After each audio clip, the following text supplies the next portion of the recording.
every MPC meeting has got its own stance. We had consistently said that we are on a tightening cycle, and at the last meeting we said that we have pressed the pause button on that tightening cycle. And in this MPC we said that the inflation outlook is better than what we had seen in July. And given that improved outlook, it has enabled us to pause for longer. But we are also saying that if the inflation outlook, as we have projected it, persists, and we are saying that the balances of the risk to that outlook are balanced, if those are realized, then we are saying to you that inflation is expected to remain within the target range for longer. And if it remains within the target range for longer, we might be reaching the end of the tightening cycle.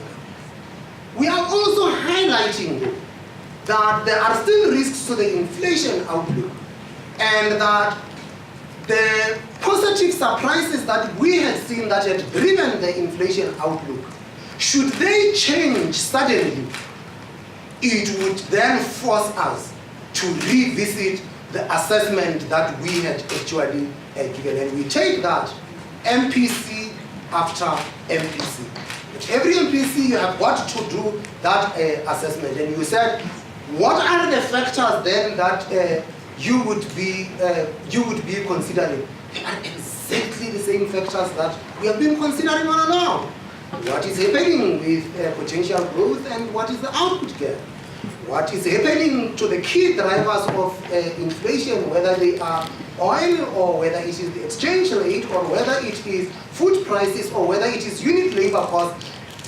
The answer might be different, but the question remains the same. Saying that, we expect that inflation will be sustained within our target range. And if it is sustained within our target range, it gives us that room where we might be reaching the end of the tightening cycle. That said, as we explained, there are a lot of uncertainties at the moment in the economy and in the global financial market, and that should those change for the worse, we will do a reassessment and we will make the call. And I think that just to emphasize that in making that call, we need data. So don't forget that whatever decision we take will remain data dependent. Risk of a downgrade and what it means for the rent. The odds of a downgrade are less than the odds of the rate remaining the same. Do we try to factor out what this means for the rent? The rent moves as a result of so many things.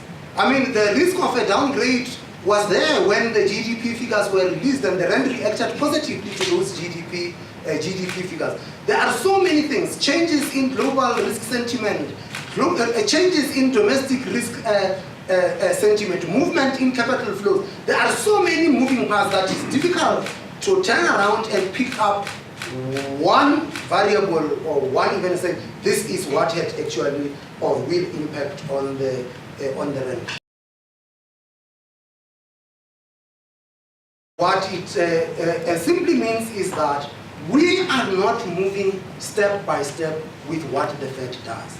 The decisions we take are decisions which, based on our assessment of the South African economy, are deemed to be in the best interest of the South African economy. And that is what guides us. Does it mean that you ignore what the Fed does? You can't, because the impact on the US economy has got an impact on the global economy. And that impact on the global economy necessarily would mean that South Africa would also be affected, and you've got to be cognizant of those movements. What we do know is that the global environment remains uncertain.